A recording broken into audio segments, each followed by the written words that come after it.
Muy buenas tardes, muy buenas noches, muy buenos días. Soy Gustavo Burgos y estamos dando inicio a una nueva entrega, la número 73, del programa de conversación política de Valparaíso, Mate al Rey, en su versión, la versión más poderosa, la versión acorazada de este programa, que es la versión Zoom Deportivo. Y como siempre, en la condición de almirante de esta verdadera escuadra de las comunicaciones, tenemos desde la playa de Malibú, y particularmente desde Escondido Beach, al gran Sergio Risenberg-Cohen. ¿Cómo estás, Sergio? Muy bien, licenciado, muy bien, muy tranquilo acá, un aire limpio, se respira tranquilidad en el ambiente. El barco está fondeado, como muchas otras cosas. Sí. Y aquí tranquilo, con un poco de pena por lo que le pasa a Alexis, que yo no logro compartir. Yo he logrado triunfar en todas partes, y me parece que me gustaría que también que Alexis lo reconocieran en el país como se me reconoce a mí alrededor del mundo. Eso es verdad, y es probable que también en su estado de ánimo, Sergio, tenga alguna influencia el sensible fallecimiento de Olivia Newton-John, con quien yo sé, me consta, lo unido a usted una muy cercana amistad, así que en realidad es casi como que yo le estoy dando las condolencias directamente a Sergio, en nombre del programa. Fue un golpe fuerte. Yo tenía muy buena relación con ella, a diferencia de que con John Travolta. Por un asunto de envidia. Generalmente nos hacían palmas y había un círculo en las fiestas ahí en Hollywood, pero con Olivia me llevaba muy bien, además una muy buena compañera de baile, y la vamos a extrañar, así es. Por supuesto. Bonito tener estos momentos de emotividad, Sergio, porque le dan un carácter que es algo que a nosotros siempre nos ha interesado, que es darle la dimensión humana. Qué interesante eso, qué bonito. La dimensión humana de Mate al Rey, para que vean que nosotros, aunque lo parezcamos, no somos cyborg dedicados simplemente al análisis político, sino que detrás de ese rostro a veces severo, increpador, analítico, late por supuesto un corazón, y un corazón que se conmueve frente a este tipo de cosas que comienzan a marcar el fin de una época dorada como la fue la época de la onda disco.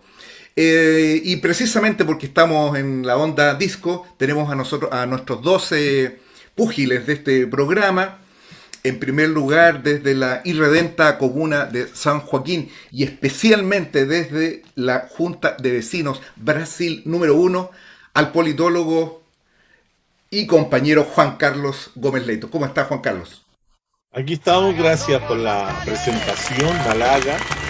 Soy orgullosamente sanjuanino, que se usa así. Y aquí para discutir, pelear, enojarse, todo lo que significa mate al rey. Muy bien, me parece extraordinario esa forma desafiante que tiene Gómez de presentarse, sobre todo que presentamos a nuestro peso pesado del equipo, el compañero, el sociólogo Felipe Portales. ¿Cómo estás, Felipe? Está un poco congelado, Felipe. Ahí sí, bien. Gracias. Muchas gracias por la invitación. Muy bien.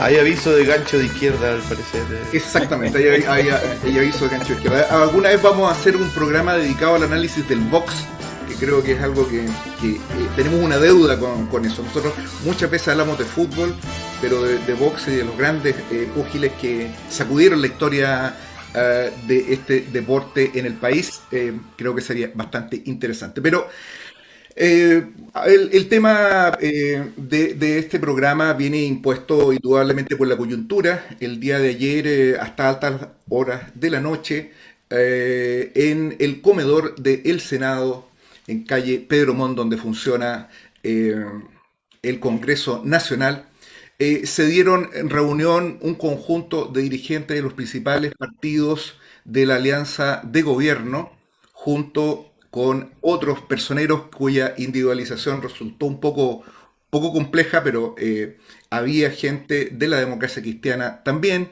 y también gente de lo que fue eh, eh, el sector, digamos, del Partido Socialista, estuvo Lizalde, estuvo Paulina Bodanovich, e inclusive una cosa que provocó bastante interés, no solo había un par de dirigentes comunistas, inclusive el propio Guillermo Teillier. De esta reunión surgió un documento que yo no peco digamos, de aventurero a calificar de un documento un tanto escandaloso, un texto en el que de una manera bastante ambigua se hacen imputaciones respecto a la necesidad, como dijo el propio Teillier, de perfilar, que es creo el verbo que utilizó, algunas normas, haciéndose cargo de los cuestionamientos que han sido dirigidos desde la campaña realizada por la derecha, su campaña de rechazo. Y estas tienen que ver fundamentalmente con la cuestión de la reelección del presidente de la República, las atribuciones, inclusive la denominación del Senado, las limitaciones respecto de la autonomía de los pueblos originarios, la justicia indígena, algunas limitaciones también en ese sentido, restringiéndola obviamente a según se plantea en esta reforma, explícitamente a los conflictos entre personas que pertenezcan a las nacionalidades originarias y que excluya además la competencia penal.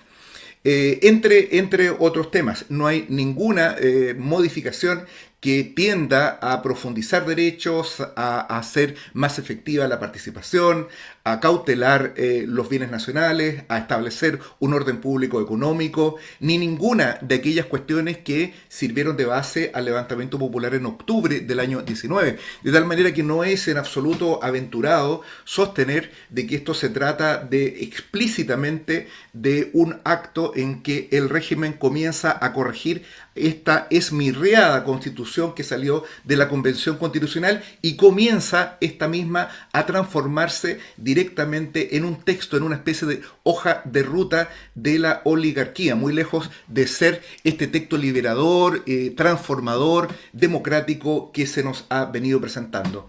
Y quiero cerrar señalando algo que comentábamos que comentábamos en Camarines antes del inicio de este programa, y es especialmente la respuesta que ha merecido este hecho viniendo, digamos, de muchas organizaciones, las cuales han indicado la crítica respecto a este procedimiento, han cuestionado las credenciales democráticas de quienes intervienen en estos acuerdos, y quiero detenerme en las observaciones que hicieron por un lado el alcalde Sharp de Valparaíso y por otro lado el movimiento Noma FP. Me detengo en ellos principalmente porque son sujetos que tuvieron un papel destacado en el movimiento social, en el caso de Noma FP, y en el caso de Sharp un carácter de alguna manera preexistente a la propia existencia del Frente Amplio y de este propio gobierno de Boric. No olvidemos que desde el 2016 la alcaldía de Valparaíso es dirigida por Jorge Sharp y es él quien ha indicado que este acuerdo realizado en el Congreso violentaría la voluntad popular, con un argumento bastante legalista proveniendo de un abogado. No me sorprende, pero es bastante pobre si se atiende a que en realidad aquello que está ocurriendo en este momento violenta, es cierto, los principios democráticos, pero no violenta la legalidad. Esto se está haciendo perfectamente dentro de aquello que ya fue pactado previamente el 15 de noviembre. Y de esta manera hacer un cuestionamiento de esta naturaleza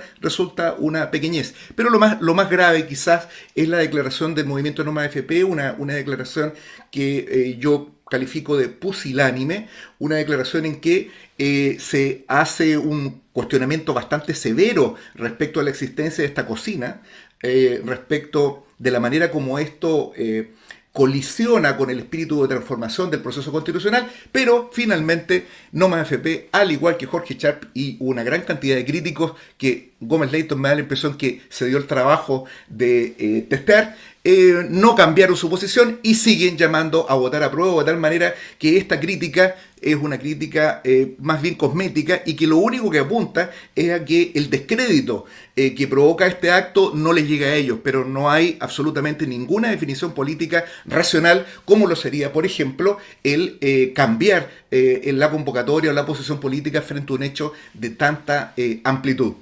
Le cedo la palabra a Felipe Portales para que abra los fuegos. Felipe, su opinión sobre este tema. Ya, bueno, mi opinión es bastante sabida ya en los auditores de este círculo, porque la verdad es que todo este proceso yo encuentro que está viciado de partida por el acuerdo del 15 de noviembre, por el tema de los 2/3, después y ahora se le agrega el tema del regalo de la mayoría parlamentaria a la derecha, porque hay que entender que en definitiva una constitución no se aplica directamente, se aplica a través de leyes. Y esas leyes las va a aprobar un Congreso al cual se le regala su preservación, porque es ridículo, incluso es inédito. En ningún otro proceso constituyente a nivel mundial ha existido el hecho de que el Congreso de la Constitución fallecida, supongamos que gana la prueba, de la Constitución fallecida, es el que tiene el papel crucial de aplicar la nueva Constitución en las leyes. Y más grave aún cuando sabemos, bueno, es obvio, si el Congreso estaba vigente, se sabe cuál es su composición, y su composición es que la derecha tiene las llaves del poder. O sea, con el 50% del Senado, ella puede decir perfectamente, y lo va a hacer, si es obvio, va a decir, mire, perfecto, ustedes aprobaron esta Constitución, pero yo tengo el poder de reglamentarla, y la reglamentación se va a hacer, bueno, de acuerdo a lo que nosotros queramos. O sea, nosotros no vamos a dar el voto para cualquier cosa, nosotros vamos a negociar esto. Entonces se va a repetir el mismo cuadro de los 30 años, el cuadro en que todo tiene que hacerse en el consenso entre la derecha y la mal llamada centroizquierda, porque es una centroizquierda que no existe en la práctica, porque se derechizó. Entonces, ambos tienen el mismo prospecto para el futuro, volver a negociar las leyes que vayan a regir el país. Claro, hay una diferencia, si gana la prueba se parte con el texto que aportó la centroizquierda, si gana el rechazo se parte con el prospecto, bueno, que también aportó la centroizquierda, porque se nos ha olvidado que es la Constitución del Lago, si es que aquí se nos olvida todo, pero el contexto más de derecha, se supone, en relación a lo que fue la Convención Constitucional.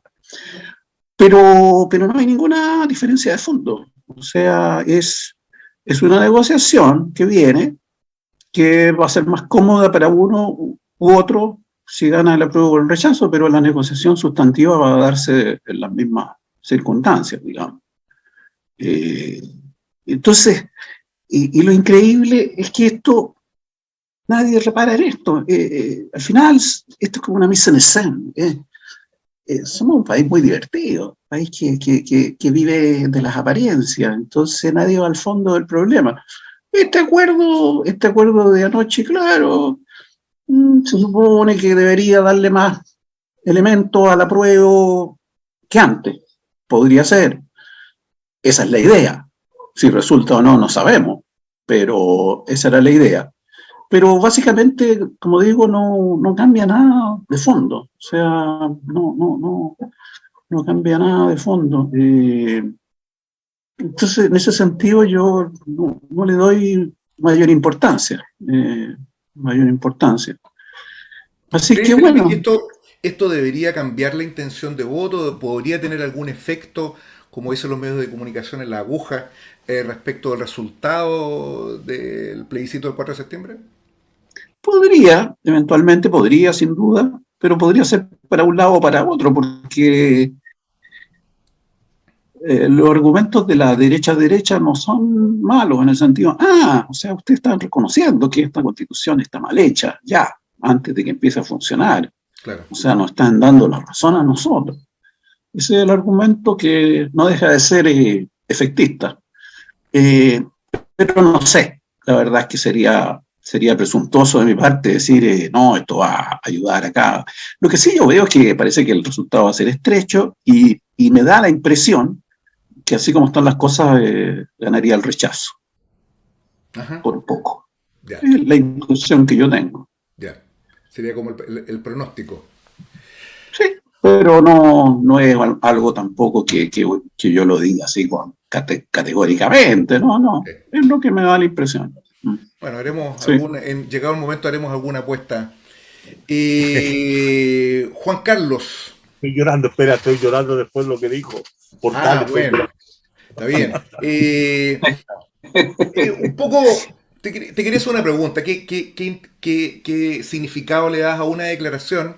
No olvidemos que esta semana se ratificó el estado de emergencia, se pensó que el día jueves podía extenderse, que habría sido un hecho inédito, a la región de los ríos, y hoy día hubo una declaración muy extraña que es real. Yo pensé que era una noticia falsa, pero lo verificamos, y es que la ministra de Interior señaló de que se iba a modificar las condiciones de ingreso a Carabineros y se iba a permitir el ingreso a gente de menor estatura, gente con caries y con tatuajes. ¿Qué piensa usted de estos dos hechos tan extravagantes en el contexto de este proceso, Juan Carlos? A ver, es interesante las cosas como marcas los hechos y los acontecimientos, ¿no?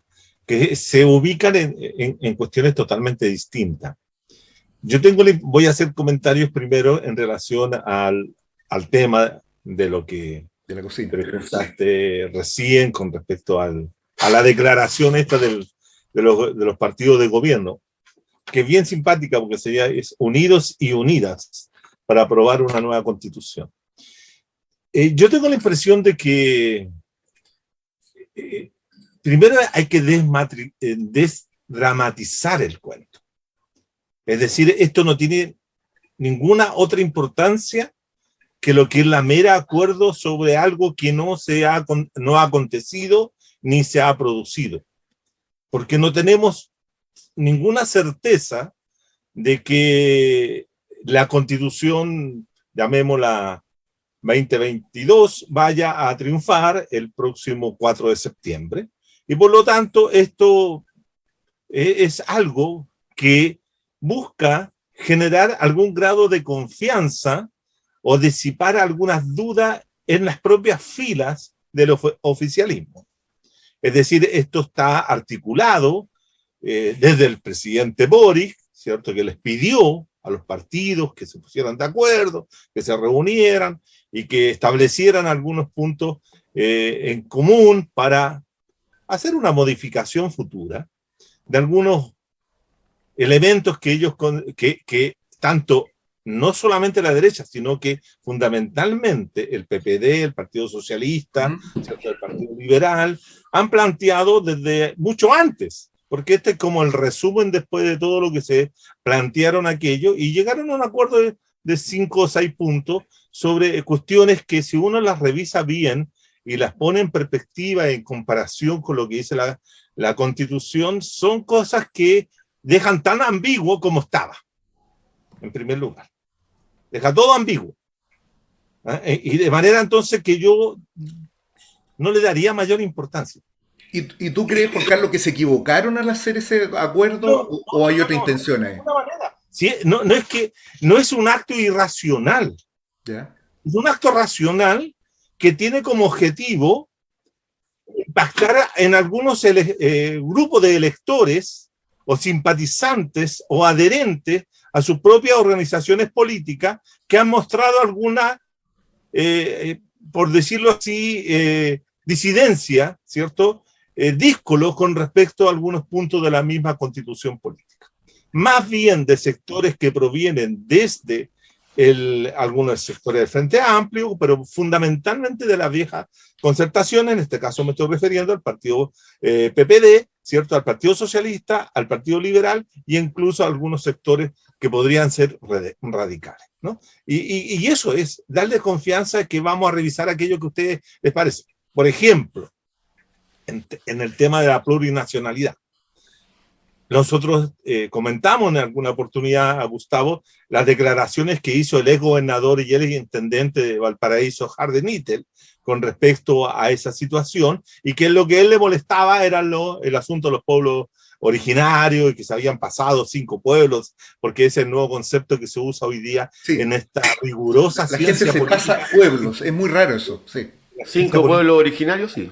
Dice, Que es se más pasan grave. 5 o 6 pueblos. Entonces uno empieza a preguntarse qué significa eso. ¿Ah? Porque ese en lenguaje politológico o sociológico no existe, pues es algo inventado. Era como se decía, el vaso lleno, el vaso medio, también.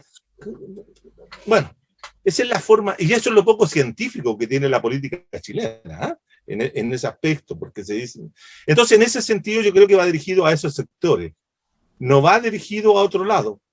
Creo que tampoco genera, de acuerdo a todas las declaraciones que yo he leído, que son más de 15, de distintos grupos, todos grupos que ya tienen clarito que van a votar a prueba, ¿ah? Y que dicen, mire, ¿sabe qué? No nos gustó esto porque... Y usan el argumento de la soberanía popular, de la voluntad popular, o este tipo de cosas que tampoco quedan muy claras. ¿A qué es lo que se refieren aquí con soberanía popular, o que están arrebatándole el poder constituyente, cuando en realidad la convención nunca tuvo el poder constituyente originario?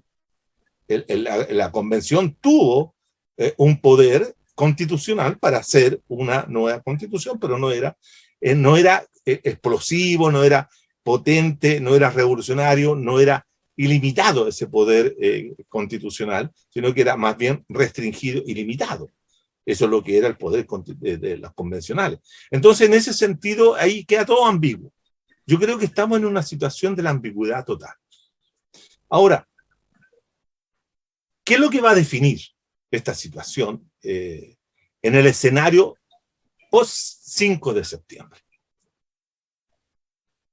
Voy a ponerme en el supuesto que gana el apruebo, ¿ah? A diferencia de lo que planteaba Felipe. Pero me voy a referir también a ese punto. Todo va a depender de cuánto gane, con cuánto porcentaje, con cuánto voto gane el apruebo. Porque si el apruebo gana con el mismo porcentaje o más de lo que obtuvo cuando fue aprobada la idea de modificar la Constitución, ya, o sea, es decir, un 80%, eso significa que eso va a crear un nuevo escenario político y va a cambiar las racionalidades de los actores políticos en juego. ¿Y lo crees posible realmente eso, Juan Carlos? No, yo estoy diciendo lo que estoy diciendo, que si gana. Ya. Ahora, ¿es posible? Nunca se sabe en estos torneos electorales cuánto va a poder llegar. Pero si yo parto de la base de que va a incorporarse nueva gente, van a haber más votantes, perfectamente podría ser que la base que tuvo y con la cual parte el apruebo, que son 5 millones, le estoy dando 800.000 votos, con 5 millones perfectamente podría llegar a 6 millones, 7 millones en esta oportunidad, con todas las condiciones que se están dando. Eso sería, yo diría que sería el escenario electoral más óptimo para la apruebo, ganar con el 80%. Ese sería el escenario.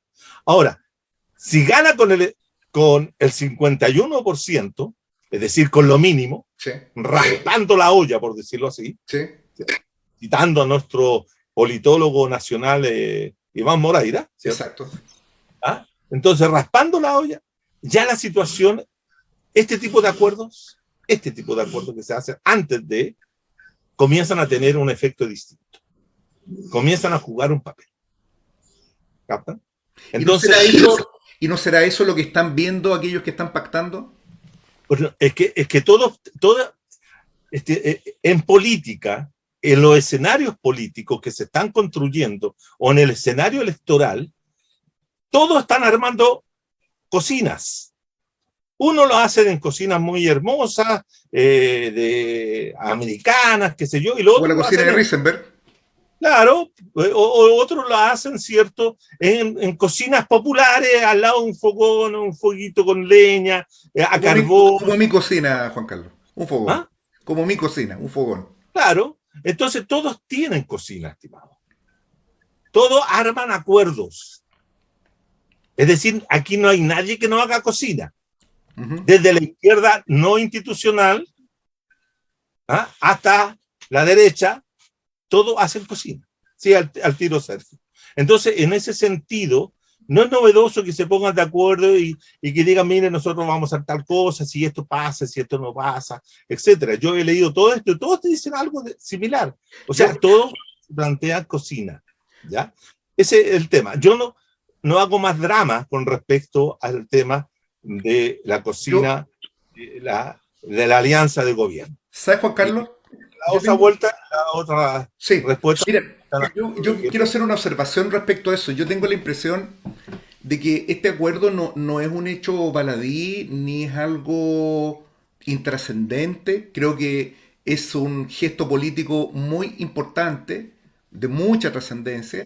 Yo creo que esto es equivalente a que se volvieron a juntar los muchachos del 15 de noviembre. Un poco es eso. No, porque te faltó toda la derecha.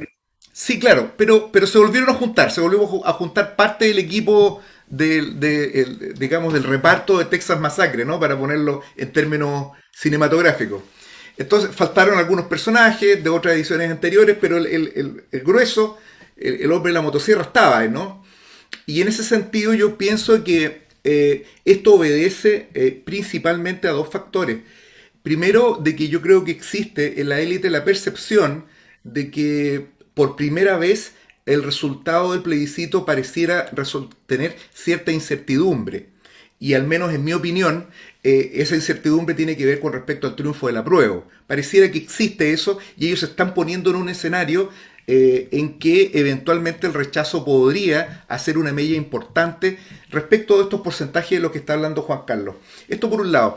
Pero yendo más al contenido, más que a la forma y a la oportunidad, a mí me gustaría relacionarlo, aunque aparentemente no tiene nada que ver, con la declaración del estado de emergencia y con la rebaja de los requisitos para ingresar a la policía.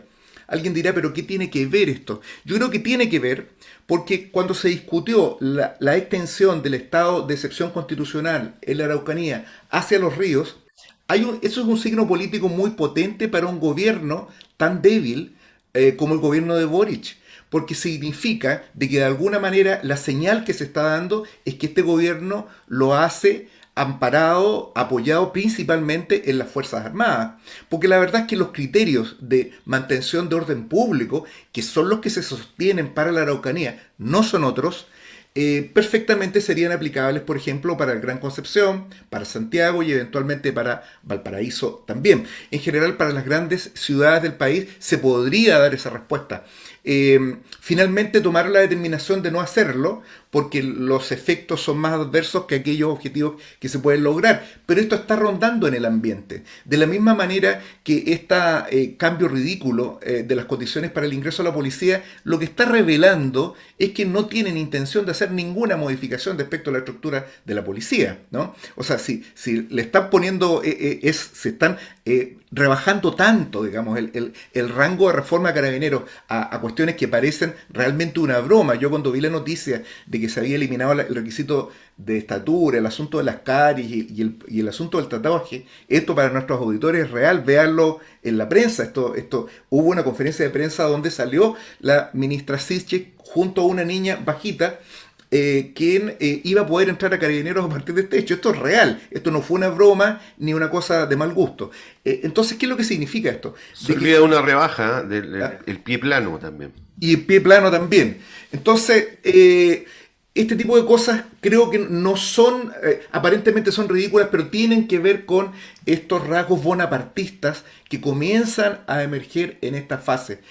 Vale decir, yo lo que creo es que acá lo que se está anticipando en este proyecto, y ahí va mi pregunta dirigida a Felipe, es si cree que de verdad, a partir, que aquí se pueda dar un fenómeno paradójico, que con una constitución que aparentemente robustece los derechos fundamentales, finalmente se termine estableciendo un régimen en el que aparezcan las instituciones democráticas sensiblemente debilitadas en favor del poder central. La presidencia de la República, en la tradición institucional del país, tiene mucho que ver con los gobernadores españoles de la época de la colonia. Soy una especie de reyesuelos, por ejemplo, aquella cuestión que tiene que ver con la iniciativa exclusiva de ley, con las facultades reglamentarias, con la disolución eventualmente del Congreso, hay una serie de facultades, con la disminución también de las atribuciones del Congreso y su concentración en la Cámara de Diputados. ¿Podremos, Felipe, o será esto un síntoma de que se avanza a una forma de bonapartismo? No, yo creo que en realidad no veo cambios en ese sentido. Yo creo que el gobierno, yo creo que está tratando de hacer lo que puede bastante mal.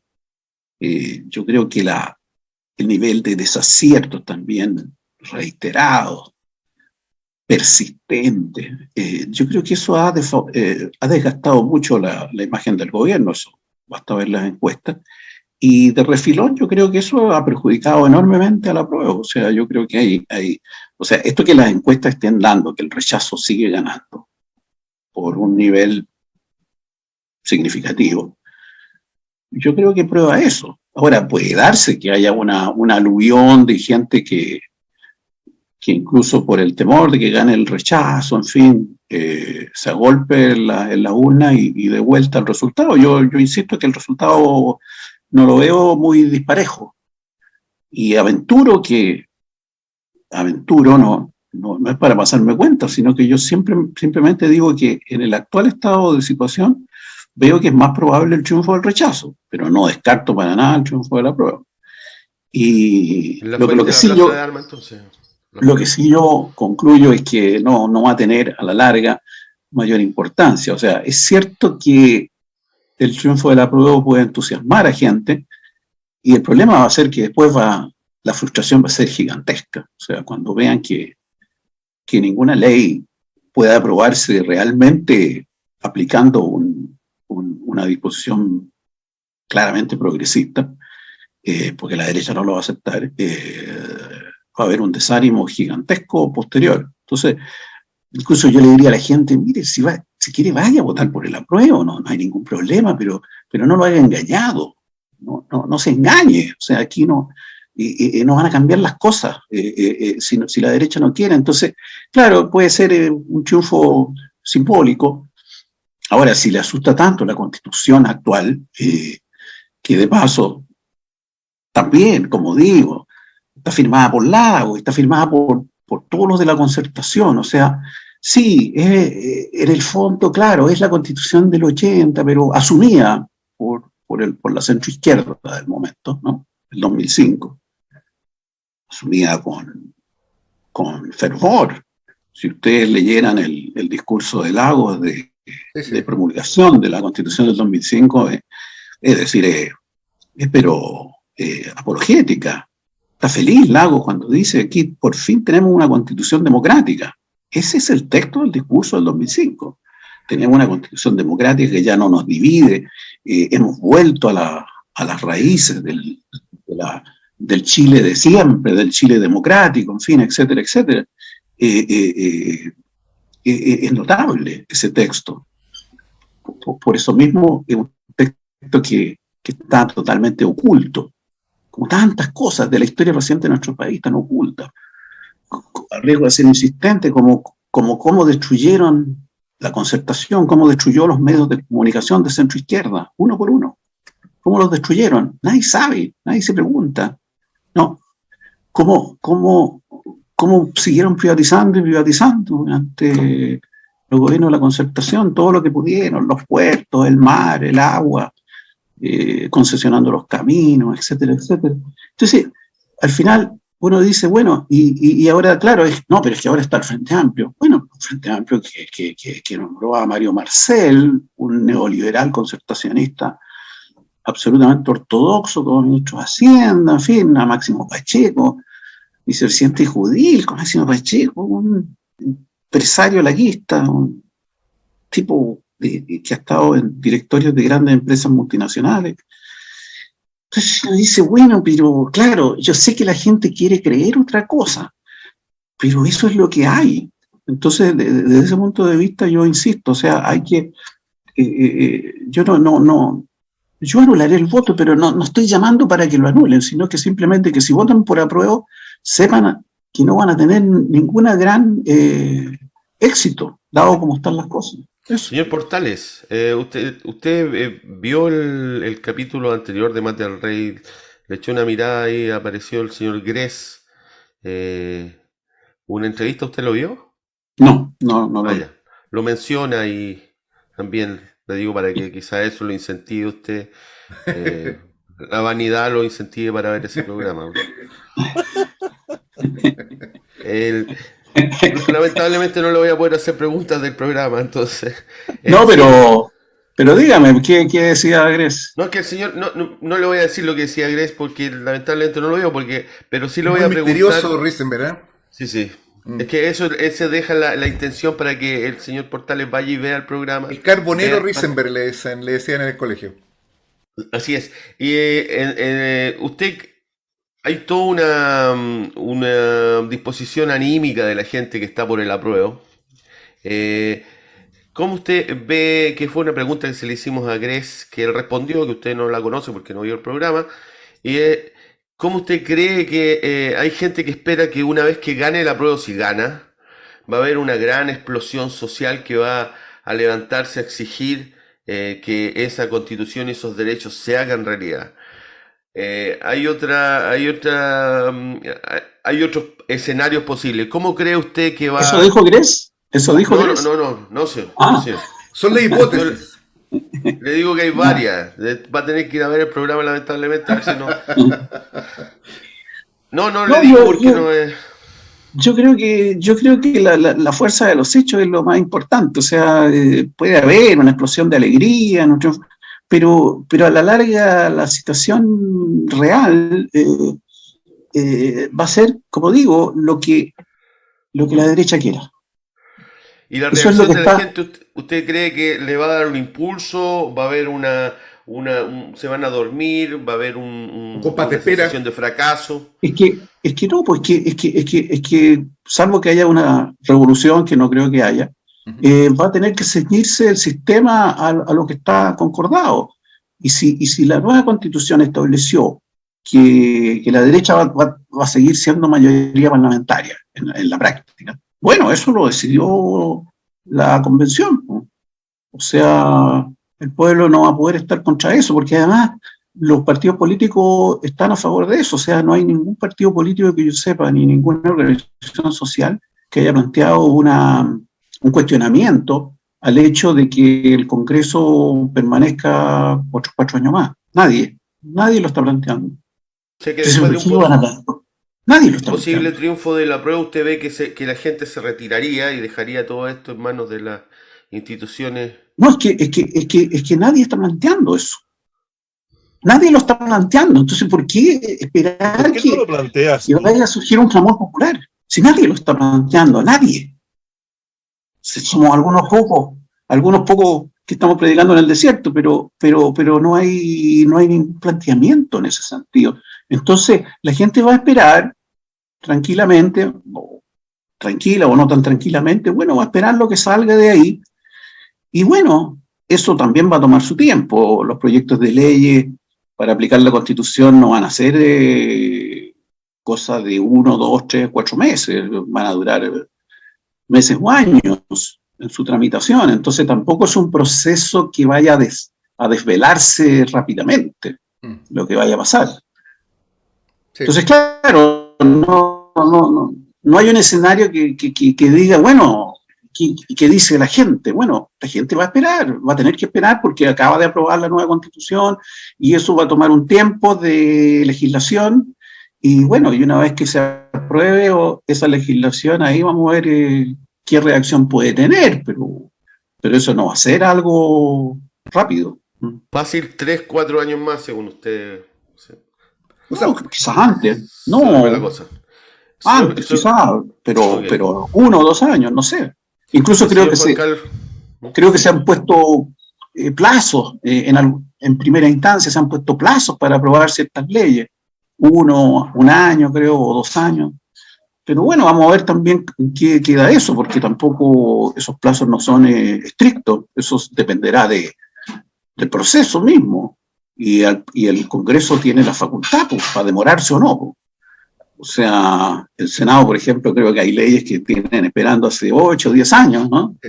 Claro, no va a pasar lo mismo con esto, pero quiero decir que no hay un proceso que se pueda programar en decir, bueno, las leyes sobre el sistema de salud tienen que estar en 6 meses más. No, eso no se puede determinar. Eso va a ser un proceso que va a tomar el tiempo que tome.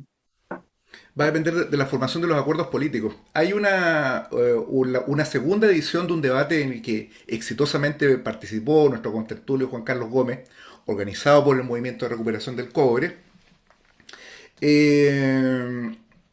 Juan Carlos participó en la edición del día 3 de agosto, este miércoles 10, miércoles 10, hubo otra edición, en ella participó entre otros el compañero Rafael Agacino, y él hacía una pregunta que se la quiero dirigir a Juan Carlos. Él sostenía que esta constitución revela la ausencia de un programa o de una política general por parte de la burguesía, y lo contrastaba con la constitución del año 80, donde él decía, bueno, en esa época la burguesía tenía un proyecto que era el proyecto neoliberal, y sin embargo en esta constitución lo que se revela es que dicho proyecto no existe. Yo no comparto la visión de Agacino, pero me interesa que sobre ese punto en particular me des tu opinión, Juan Carlos, si realmente, porque esto no es algo irrelevante, porque si es que existe un proyecto, este compás de espera va a tener una dinámica determinada.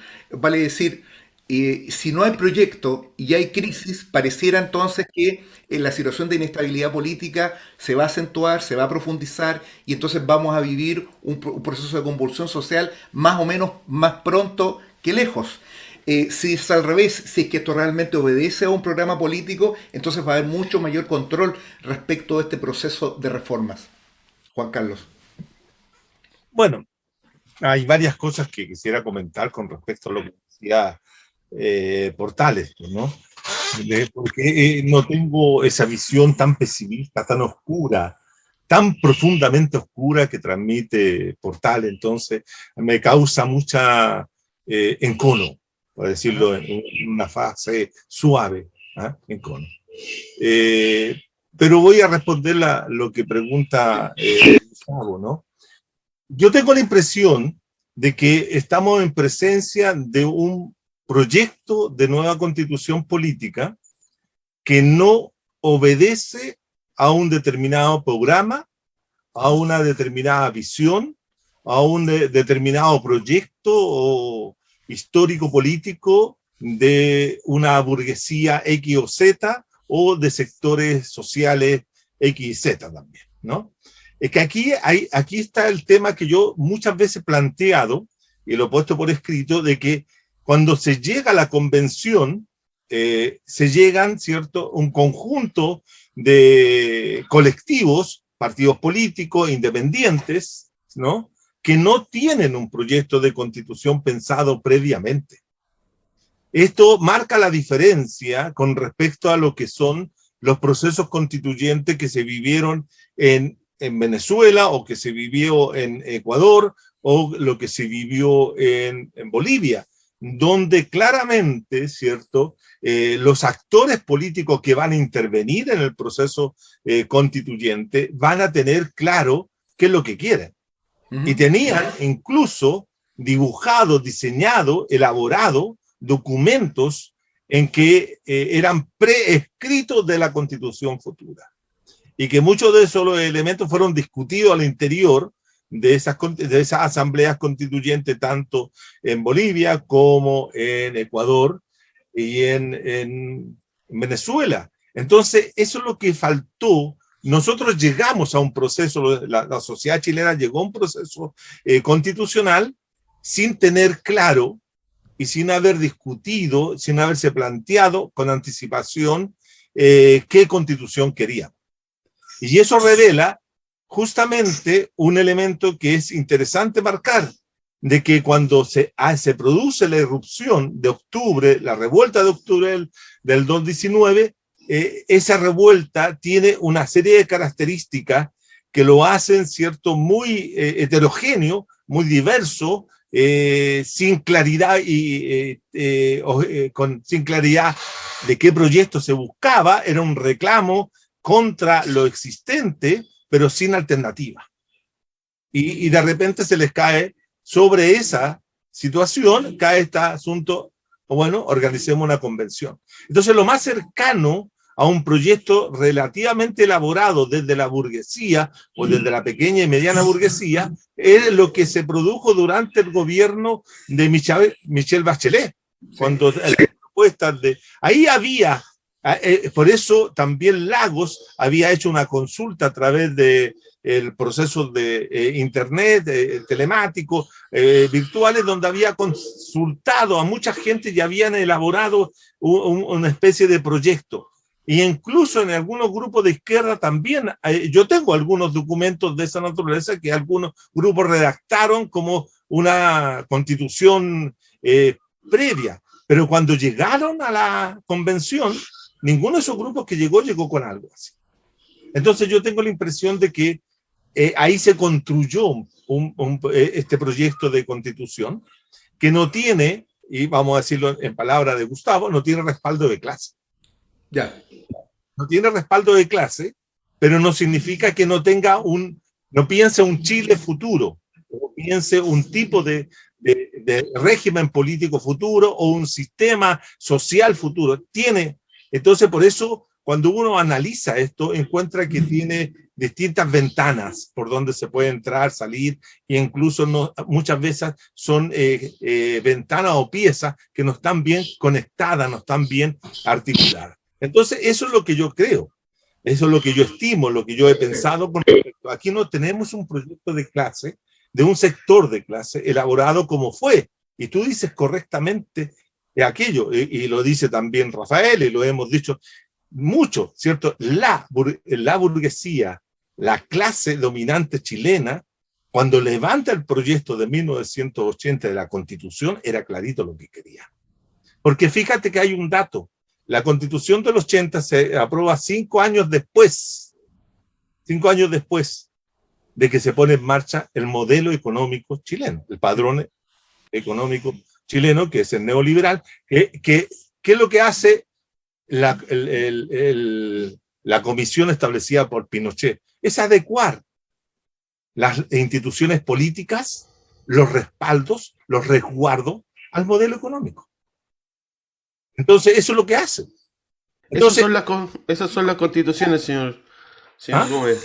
Esas son las constituciones vienen, y las leyes vienen a reglamentar lo que ya está, por supuesto. Pero que acá está implantado, digamos, no crean realidad, es al revés. Y en ese sentido, estimado, como aquí no hay una ruptura, aquí no hubo una ruptura económica, no hubo una ruptura con el patrón de acumulación, digamos.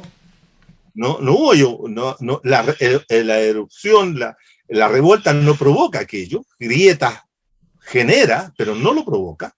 Entonces lo que hay es simplemente una forma de cómo vamos a reparar la institucionalidad política, cómo vamos a establecer un nuevo régimen político, cómo vamos a establecer nuevos derechos para que podamos seguir funcionando bajo... Juan Carlos, debo entender entonces que en tu opinión esta constitución expresa intereses populares en general, no siendo una constitución partisana, burguesa, ¿no? No. ¿Qué es lo que tenemos?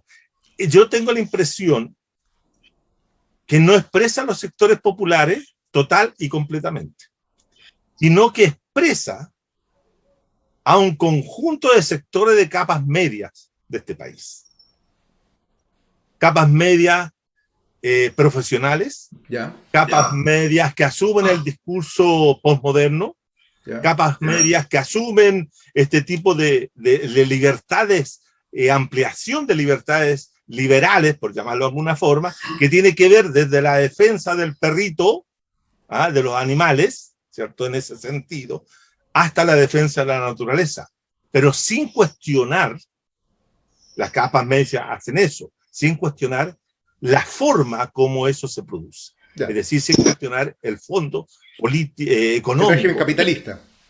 Sin cuestionar el régimen capitalista. Yo lo he dicho, esta es una constitución capitalista, extractivista, etcétera. Es decir, en ese sentido no modificó absolutamente nada del aparato productivo o reproductivo del capitalismo chileno. Lo que sí hace, estimado, modificaciones en el régimen político.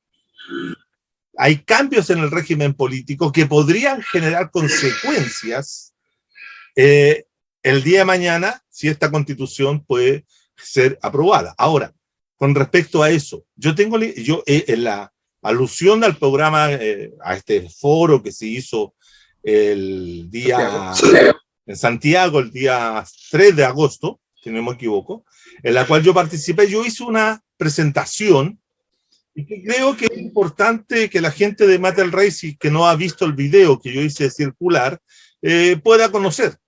Yo planteé, de acuerdo a la Constitución, ¿cierto? Y yo la mostré, dije que esta era una Constitución azulita, azul, un color que a mí me representa mucho. Vamos a poner un enlace al video de claro. Juan Carlos. Gracias. Entonces yo postulé ahí que hay una posibilidad. La gente de izquierda, y yo asumo que la gente de izquierda no podría por ninguna razón ética y política votar por la derecha. No podría. ¿Por qué? Porque es contrario a cualquier consideración de una constitución política que se levantó sobre el genocidio de muchos compañeros y compañeras, pobladores y pobladores de este país. Yo vi bombardear desde aquí de la comuna, cuando era comuna de San Miguel todavía, en la parroquia San Pedro San Pablo, donde surgieron los cristianos por el socialismo, yo vi bombardear las poblaciones de la zona sur de Santiago, San Gregorio, Paulo de Roca, San Ricardo, la Villa Lenin, etc. Yo por esa razón considero que un hombre de izquierda no podría votar por la constitución de la derecha, que vino a organizar y a incluso invisibilizar esos crímenes. Esa es la Constitución del 80. Sea Constitución del 80, disfrazada con la firma de Lagos, me da lo mismo. Es una Constitución que permitió el crimen y el genocidio en este país.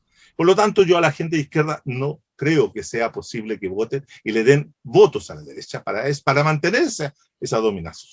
Por lo tanto, si quieren votar a prueba, la gente de izquierda debe votar a prueba. Y votar a prueba sin mayores problemas. Porque voy a usar el popular, ¿cierto? La carga se arregla en el camino. Esta no es la constitución nuestra, no es nuestra constitución, no es la constitución de la izquierda chilena, porque vamos a ver qué es lo que es la izquierda chilena. No es la constitución de la izquierda, pero es una constitución mejor que la del 80. Y si quiere votar a prueba, vote a prueba. Pero tiene que aprobar la constitución para poder hacer posible lo que yo planteé en esa ocasión. De acuerdo al articulado 386 de la Constitución nueva, establece de que una constitución puede ser modificada completamente. Y lo dice claramente. Hay 3 vías para hacerlo. La primera es referéndum popular. Referéndum popular, en la cual, cierto, se puede ya convocar a la ciudadanía en ese articulado a conformar una gran movimiento, una gran demanda para hacer posible, es el 384. No, pero el 386 también, ¿eh? Lo que pasa es que el 3... Está bien, no, es el 386, estaba bien yo. El procedimiento para elaborar una nueva constitución. Yo no tengo problemas, compañeros y compañeras, como lo dije ese día, que habiendo aprobado esta constitución, mañana estemos exigiendo otra. Porque este proceso constitucional, le falta todavía la realización de una actividad desde el poder constituyente originario, desde el poder constituyente democrático, revolucionario, expansivo, etcétera, para llevarse a cabo una constitución de acuerdo a los valores, a los principios que tienen los sectores populares. Eso no lo tiene, o la izquierda, si ustedes quieren. ¿Ya? Y por lo tanto, se puede hacer. Y para esos efectos se requiere que se organice una gran masa de gente, que alrededor del 25% del electorado debe solicitarlo para poder implementar una nuevo proceso constituyente. Un 25% para quienes nos están escuchando, una cantidad abrumadora, es cerca de 4 millones de... No, son 3.750.000 personas de acuerdo al padrón de este año. Me equivoqué, 400.000. Ya, dejémoslo. Pero yo digo una cosa, compañeros. Si nosotros hemos estado permanentemente reclamando la realización de una asamblea constituyente, y si consideramos que esta convención no es lo que nosotros queríamos, que siempre quisimos asamblea constituyente, que si esta es una farsa, como dice el movimiento de Agacino, referente político social, y el porteño, el porteño también dice que es una farsa, y todos dicen una farsa, bueno, aprobemos la constitución y aprobemos esa constitución y que esta constitución brinda, por primera vez en la historia de este país, brinda la posibilidad que los ciudadanos se organicen directamente, pidan el referéndum, a través del referéndum, una asamblea constituyente, y esa constituyente... Se entiende el punto. Yo le voy a preguntar a Felipe respecto a ese punto, si comparte la idea de que esta constitución expresa a estos sectores medios ilustrados de la manera como lo ha indicado Juan Carlos. Yo quería hacer una intervención maletera. A ver, solamente. Sí, Después de la intervención, señor Gómez, como él no va a poder responder, me es más fácil a mí. Bueno. Había no recuerdo cuál era el personaje que llegó a Chile, se dio unas vueltas por el centro, por lugares, y le pareció una cosa muy increíble que en Chile, en este país, se vendiera el libro, digamos, del poder, de los estatutos, ¿cómo se llama? Las leyes en los kioscos. Y la gente comprara las leyes en los kioscos y la Constitución. Eso lo dice también Gabriel García Márquez, pero citado por Miguel Litín. Así que hay que tener un poco de distancia. Bueno, dejémoslo en el lugar. Podría haber sido fantasía. O podría haber sido Luz Carriño el que dijo eso también. También yo recuerdo al señor don Salvador Allende Gossens, que se ufanaba de él encontrar estos resquicios legales que le iban a permitir navegar por estas aguas tormentosas. Entonces yo veo que hay como toda una idea en la identidad nacional de que si hay algo escrito, eso nos da una cierta mayor fortaleza, o eso va a hacer que las cosas se hagan realidad. Es un hecho concreto que la Constitución de 80 no tenía ningún mecanismo para cambiarla. El mejor mecanismo para cambiar la Constitución fue que la gente saliera a las calles, parara el país y se tomara la Plaza Dignidad. No hubo necesidad de que hubiera ningún notario certificando de que habían cumplido con las condiciones necesarias para llamar a que se tenía que cambiar la Constitución del 80. Eso nomás. Como una observación. Felipe, respecto a la pregunta. ¿Puedo hacer una observación antes que responda? Después, Juan Carlos. Este es el comentario maletero. Sí. No, pero yo quiero hacer la observación porque es maletero. Pero tiene que ser 2 segundos. 2 segundos. Pero es falso. Ya, es falso. Bueno, listo.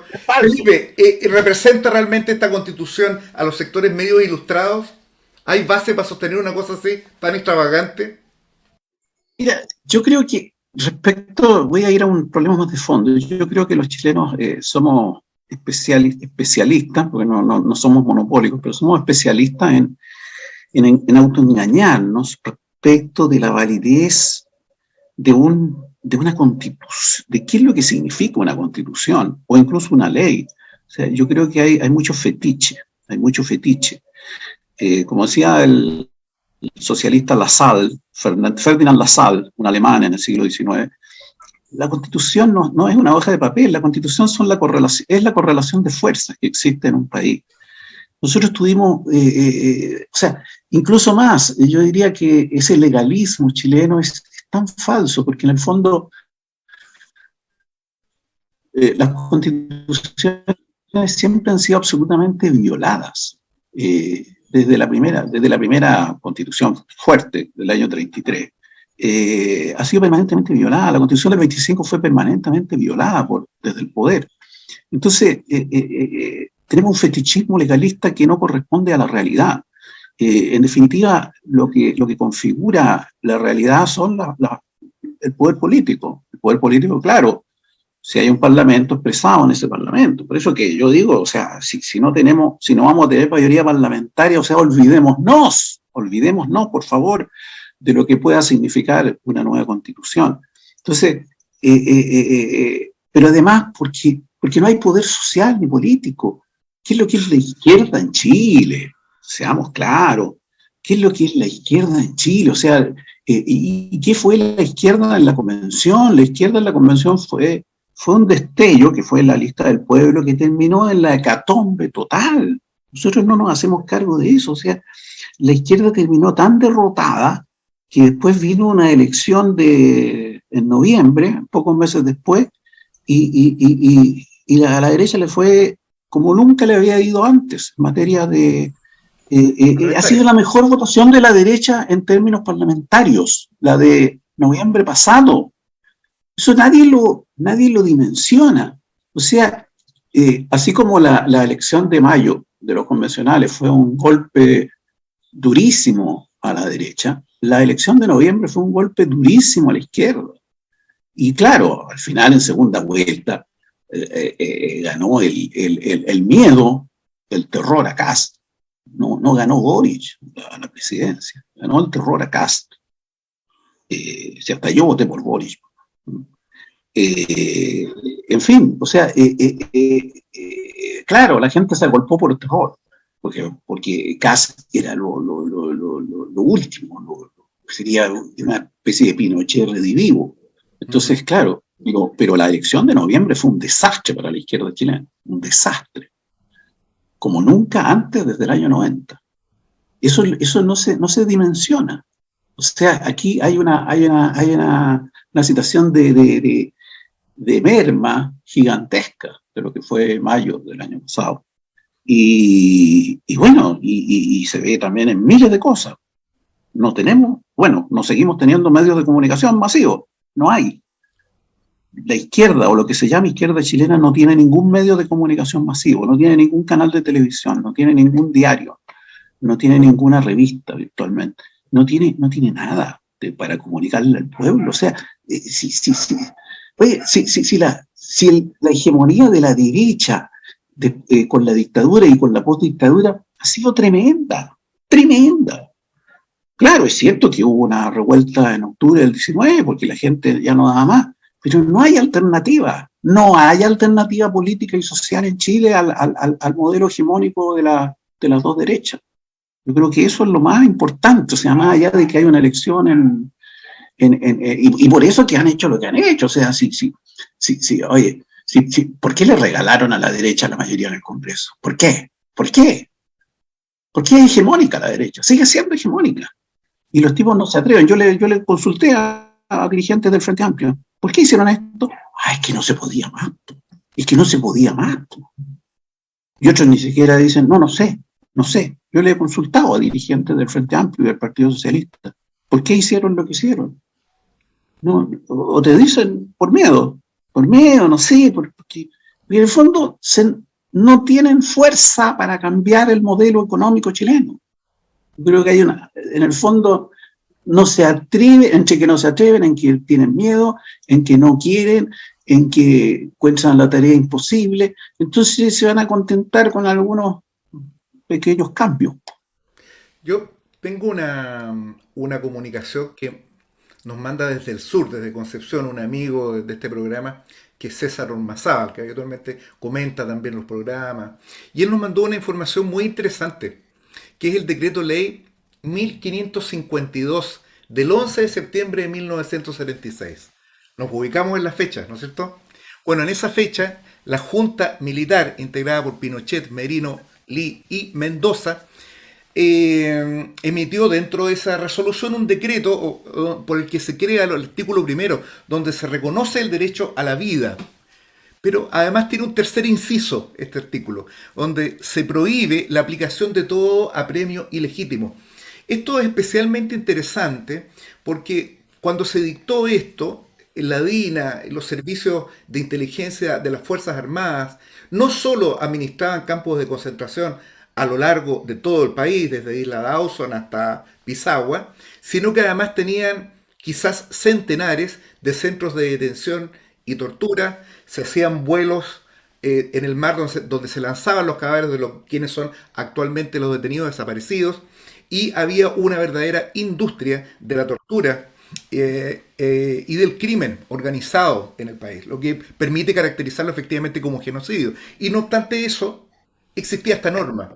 Entonces, ¿por qué me parece a mí interesante esto? Porque evidentemente, y un poco en la línea de lo que decía Felipe, lo importante acá es fundamentalmente cuál es la realidad social que se está viviendo, qué es lo que efectivamente está ocurriendo en el país, más allá de aquellos conceptos o derechos que puedan estar impresos en el papel, porque además, ¿qué es lo que es la realidad actual? La realidad actual es de que los sueldos han caído en cerca de un 20% en lo que ha caído del año, que este país está ocupado militarmente en una zona poblacional que es muy relevante. La zona de la Araucanía es una zona que tiene una población que es importante, no es una zona secundaria, y existen reclamos y voces dentro del gobierno que inclusive proponen ampliar esta ocupación militar al norte, con la excusa de la situación de la inmigración, o también un poco más al sur. Entonces, yo creo que es importante establecer esta distancia para valorar adecuadamente cuál es el significado que tienen estos textos y poder ver más en profundidad exactamente cuál es la dinámica que tiene este proceso. En mi opinión, no cabe duda de que el proceso que nosotros estamos viviendo es un proceso de restauración del régimen. Y en ese sentido, yo creo y siento con lo que plantea Juan Carlos, en el sentido de que en realidad el llamar a votar a prueba puede que, a ver, yo plantearía dos cosas. Lo que uno haga en la urna, se vota rechazo, aprueba, anula, individualmente no tiene ninguna importancia. Pero lo que sí puede resultar importante es el discurso.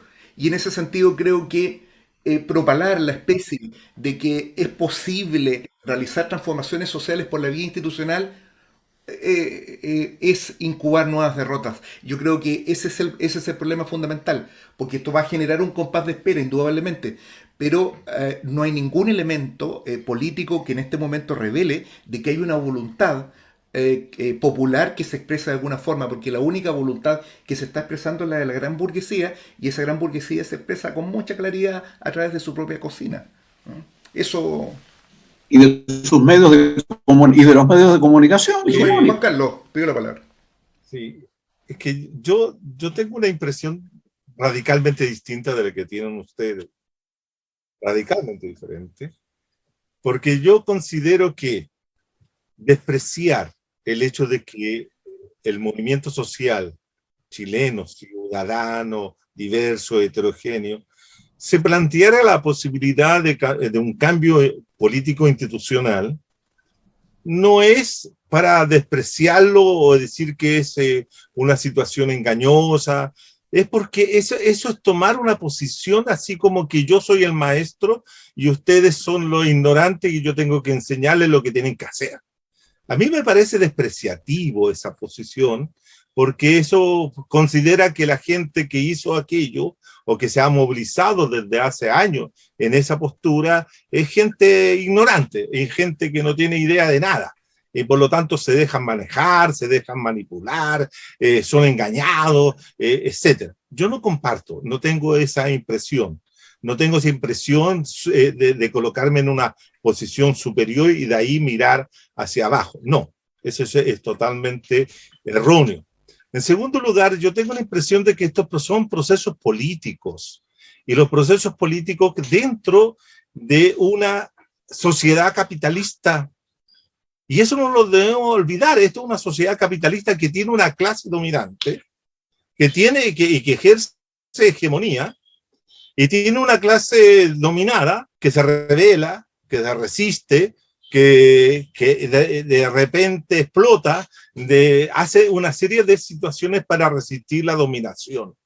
Y por lo tanto, en ese sentido, busca también los conductos, los caminos, los instrumentos que le permitan alcanzar momentos de expresión o de libertad o lo que fuera, para poder ayudarse en esta dominación que no somos capaces todavía de sacarnos de encima. Y por lo tanto, hace también sus apuestas y juega dentro de este espacio político democrático capitalista en el que se dan las opciones para ese movimiento. Entonces también decirle, mire, usted haga lo que usted haga, va a perder.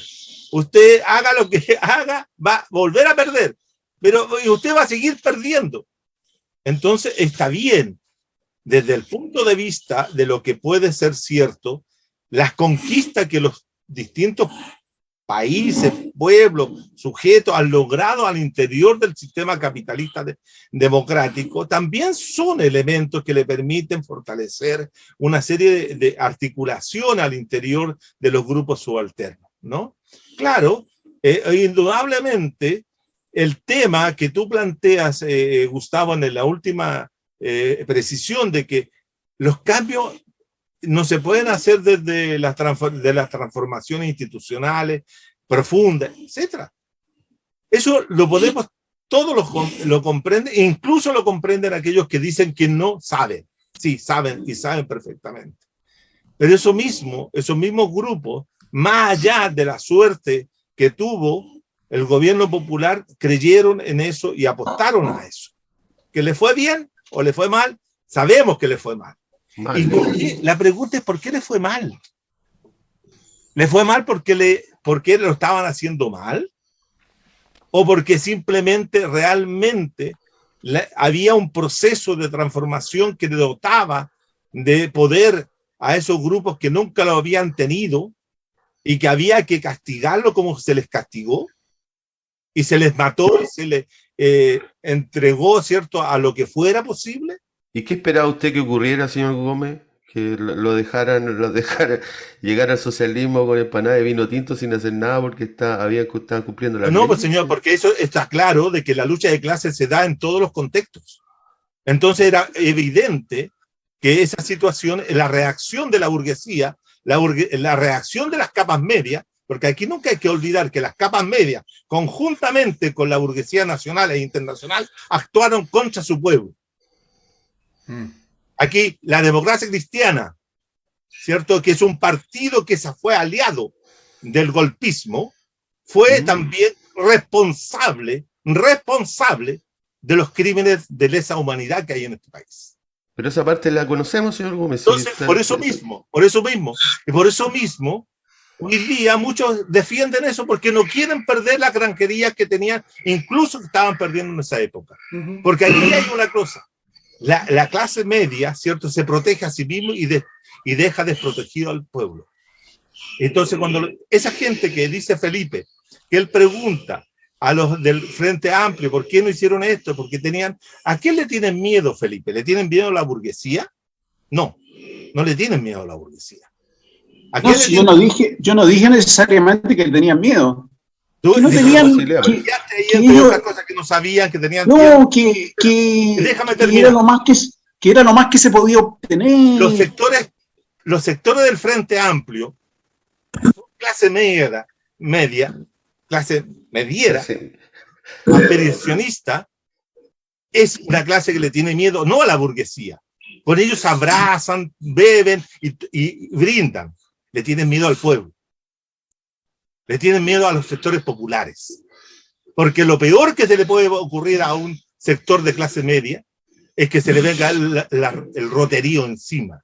Y eso lo expresó muy bien Javier Martínez cuando habló del miedo al Estado y del miedo a la sociedad durante las protestas del año 80. Entonces, en ese sentido, nuevamente acá nos encontramos en que hay grupos de la clase media que se coluden con la derecha para sembrar este miedo a esta transformación que puede ser posible a través de un triunfo del apruebo, que puede abrir un conjunto, una caja de Pandora que no sabemos.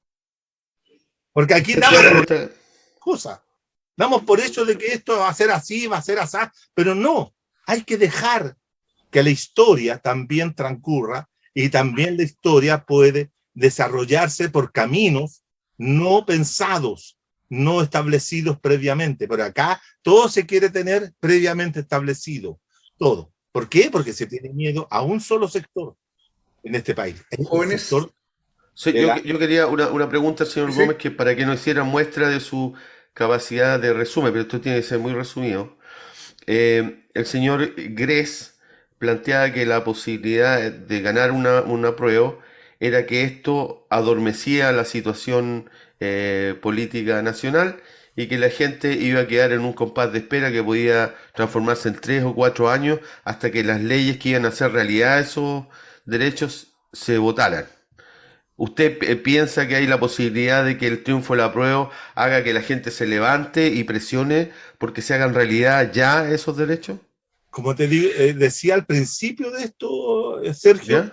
todo va a depender de cómo se haga lo que decía Portales, y en eso estoy de acuerdo, la correlación de fuerzas que se exprese en el próximo 4 de septiembre, ya sea en un estrecho triunfo del apruebo, con un 51% de los votos, o con un triunfo alto del apruebo con un 70%.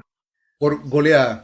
Eso va a ser. O sea, Sergio, ahora me reconoce. O sea, Greg está de acuerdo conmigo. No, si Sergio está totalmente de acuerdo contigo, si transmite lo que crees, tú y otros transmiten el mismo oscurantismo total. El oscurantismo en Gress y el Portal. Yo creo que hay yo creo que en Chile tenemos una epidemia de voluntarismo cada cierto tiempo. No, mira, puedes tener voluntarismo, pero yo te puedo demostrar, y como lo demostré, y Gustavo y Sergio lo saben, que cuando yo les dije que Boric iba a ganar y por una alta votación, no me creyeron. Yo no. Yo no iba a ganar por una alta votación. No. Yo puse por escrito de que iba a ganar Boric, así que tengo esa ventaja. Yo también. Yo pensaba lo mismo. Iba a ser altísimo. Yo pensaba que iba a ser un 53, 54, 46, más o menos lo que se produjo. Sí. Pero no fue. Bueno, tú no estabas en ese tipo. O sea, están luchando contra fantasmas. Todos nosotros vimos en nuestra infancia. La única realidad que tengo muy clara es la clase dominante. Y yo no le puedo permitir a la clase dominante, después de todos los esfuerzos políticos, sociales que se han hecho desde octubre a la fecha, que algunos señores o algunas señoritas, algunos claros hombres de la intelectualidad están enojados porque no le hicieron caso, o que no los tomaron en cuenta, voten rechazo y le regalen. Señor Gómez, yo quiero saber de dónde. Estamos llegando al nivel de los escupos. Netflix. Estamos llegando al nivel de los escupos. Sí. Yo quiero saber en qué programación aparece eso de que la prueba no sería un proyecto de las clases dominantes. ¿De dónde saca usted eso? Porque no, yo dije que era de la clase, no era de la clase dominante como fue el apruebo, ¿no? Porque el apruebo es el proyecto de las clases medias. Ah, no es de las clases dominantes. Lo dijo el de la clase dominante es la continuidad del modelo a través de la Constitución del 80, pues, estimado. ¿Usted cree que van a cambiar la Constitución del 80 si gana el rechazo? ¿Usted que mañana van a ir todos corriendo a establecer los cambios de la Constitución? Por favor, eso sí que es ilusorio, pues. No, sí, señor, yo creo que les da lo mismo. Pero si la Constitución... No les da lo mismo. Pero si la nueva Constitución... Felipe. Si la nueva Constitución sin la ley, sin leyes que la apliquen, no va a servir para nada. Y las leyes las va a aplicar la derecha, porque es la que tiene mayoría. Jóvenes, Felipe. Hay que... Juan Carlos, por favor, pero acá tenemos que poner orden. Estamos llegando al final de este programa. Obviamente... llegamos a la parte de los avisos económicos, la recomendación de libros, el anuncio de un foro, alguna cosa especial, y le cedo entonces la palabra a nuestros contertulios. Acá, ¿y tal todavía? Felipe, con el Vaticano y la pedofilia, nosotros tenemos un programa pendiente, tuvimos problemas técnicos sanitarios que nos impidieron hacer Pero, y eso obviamente lo vamos a tratar muy pronto esta semana. Eso nos excusamos con nuestro público. Juan Carlos, ¿querías hacer alguna promoción de algo? Sí, en primer lugar decir simplemente que estamos en una coyuntura muy caliente y que Ajá. se ve las cosas con mucha pasión, ¿no? Bien. Sin duda eso. En segundo lugar, decir que hemos tenido un éxito fabuloso en los otros programas porque están siendo vistos los programas Mate al Rey. Mate al Rey muy, muy, muy interesante. Y incluso yo le mandaba hoy día en la mañana a Gustavo un WhatsApp que me llegó diciendo: queremos saber la opinión, se necesita un Mate al Rey urgente. Por supuesto, bueno, el público lo pide. El público lo pide. Bueno, lo que demuestra lo desorientado que está la gente. Lo que demuestra lo bien que estamos discutiendo. Pero yo quiero recomendar un libro, una novela que a mí me tiene desgarrado profundamente. Es una novela de Juan Pablo Meneses, que es un escritor que yo no lo conocía, no había leído nunca nada de él, y se llama Una historia perdida. Y ustedes pueden ver ahí, si lo ven, un avión. Un Hawker Hunter parece el que está descrito ahí. Hunter que va se supone que va en el vuelo a bombardear la moneda. Como sello Risenberg, ¿no? Pero no solamente es la historia de ese bombardeo, pero es más bien el bombardeo no conocido, históricamente no registrado o señalado periodísticamente, en todo lo que sea, del Hospital de la FAS. Ajá. El 11 de septiembre, cuando se bombardea también Tomás Moro, la residencia del presidente, hay un avión que se desvía y bombardea el Hospital de la FAS. Y se dice en la trama de este libro que sería el piloto de ese Hawker Hunter, que nada menos que es el hijo del general Lee. Ya. Gustavito. Entonces, es la historia de cómo Juan Pablo Meneses, ¿cierto?, va a reconstruir ese acontecimiento a partir de su experiencia vivida, porque él vivía muy cerca del Hospital de la FAS, y cuando cae la bomba, él estaba a punto de salir a la calle, tenía 4 o 5 años y quedó marcado toda la vida por este acontecimiento. Este es un libro que no solamente cuenta ese episodio y desgarra, sino que hace sentir lo que yo les decía al principio, observar cómo se bombardeaban las poblaciones populares solamente por el puro hecho, yo lo digo en un libro que escribí, por el puro hecho de que el pueblo pensara que la democracia es el gobierno del pueblo, para el pueblo y por el pueblo. Muy bien. Y que le iban a respetar la Constitución. Eso es. Felipe, usted, además del libro más importante que ha sido editado durante la última década, al menos en este país, además de eso, ¿tiene alguna cosa ¿cómo se llama? Que avisar, alguna actividad, proferir alguna amenaza, algún insulto, algo que quiera decir? ¿Fue a misa este domingo, señor Portales? Eso quería preguntarle yo. No, yo quizá tanto elogio hizo de mi libro. Le escuché un elogio de un libro que parece bien interesante sobre el estoicismo. No me acuerdo exactamente el nombre, pero es algo que sobre de la filosofía griega, pero cómo ha repercutido históricamente. Interesante, me pareció interesante. Los otros libros que yo creo que tengo que leer, pero los tengo en carpeta, no los tengo todavía siquiera, el despojo, parece que es muy bueno, sobre el despojo de los mapuches, ¿cómo se llama el autor? Correa. Sí. No, también es muy bueno. Yo lo leí, es muy bueno. ¿Qué tal? ¿Sí? Muy bueno. Sí, muy bueno. Excelente. Bien documentado, hecho desde primera mano. Es un historiador muy... Bueno, yo creo que es muy atingente citar a Correa después de la defenestración de la que fue objeto José Bengoa, en una carta lamentable, porque yo realmente lo lamento, yo aprecio mucho el trabajo de José Bengoa como historiador sobre el pueblo mapuche, quien se permitió dirigir una carta muy torpe Sí, que le muy, proponía una tregua a la CAM, ¿no? Y la CAM sí, respondió sí, durísimo. yo comparto yo conociendo a José Bengoa y valorándolo, lamentable, Lamentable. muy No, lamentable. yo también comparto lo mismo que le dicen ustedes con respecto a José. Y creo que la respuesta de Yaitul y de la CAM es contundente, Sí. poderosa.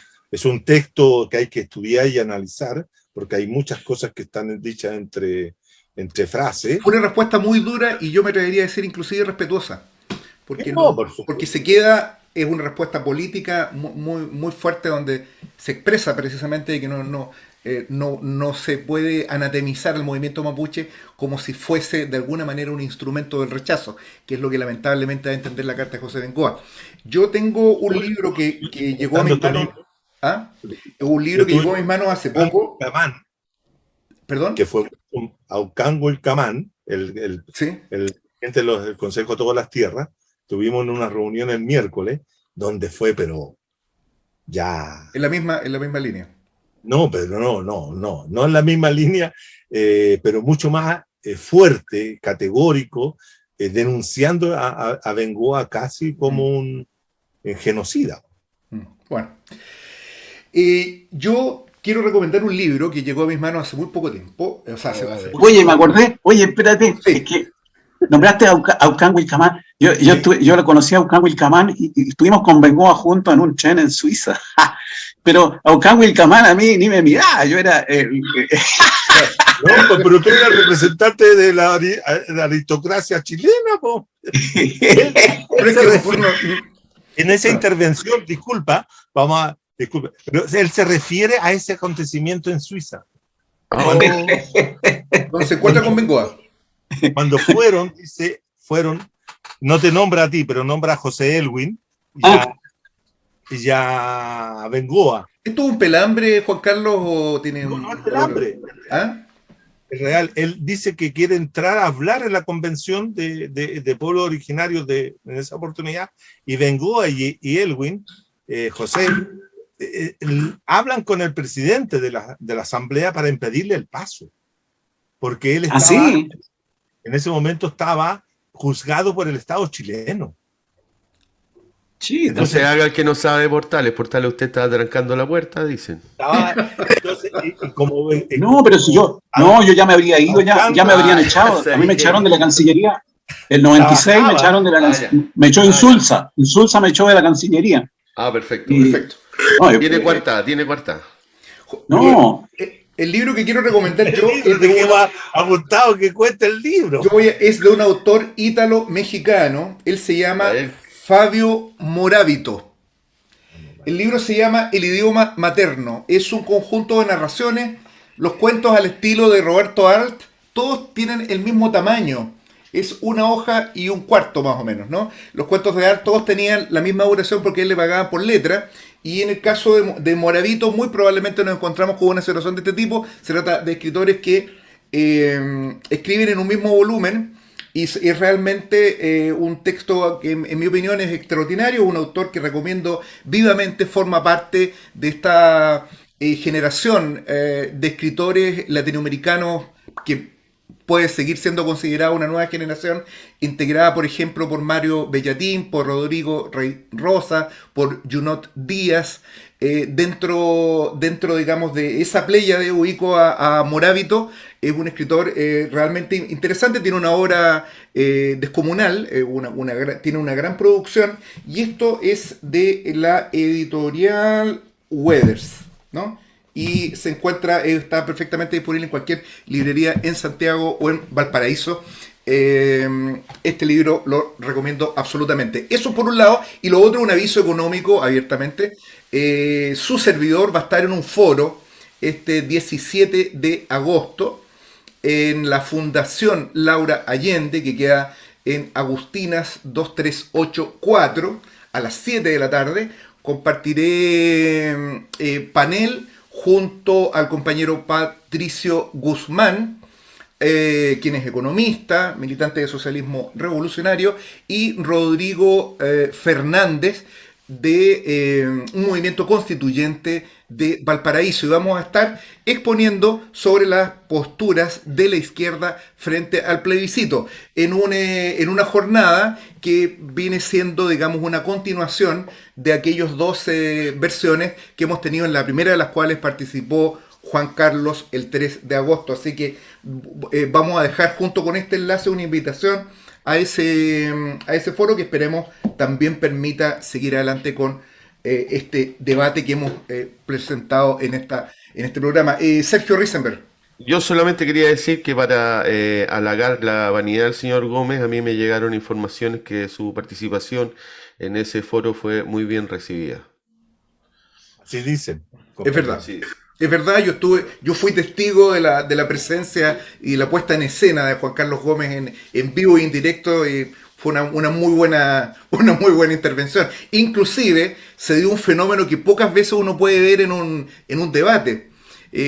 Julián Alcayaga, a quien hemos tenido el gusto de entrevistar, un destacado abogado y activista de toda su vida por la causa del cobre, él se había presentado inicialmente como un hombre de izquierda, él viene del Partido Socialista, como un promotor del rechazo en el plebiscito. Y durante la discusión que se dio en esto, terminó diciendo que él iba a votar nulo. Así que me pareció interesante, creo que fue además muy productivo. Yo en realidad no lo digo por cortesía, lo digo de verdad, nunca lo había visto, me pareció muy honesta además la posición de Julián, como siempre lo ha sido. Habla muy bien de él. Sí, dio razones también de por qué él pensaba de que él pensaba en el rechazo, pero al escuchar las intervenciones de Juan Carlos y de Vilma Álvarez, quien también compartió la testera de ese debate, él cambió su posición. Una cosa interesante, y bueno, esperemos que esta discusión pueda seguir adelante.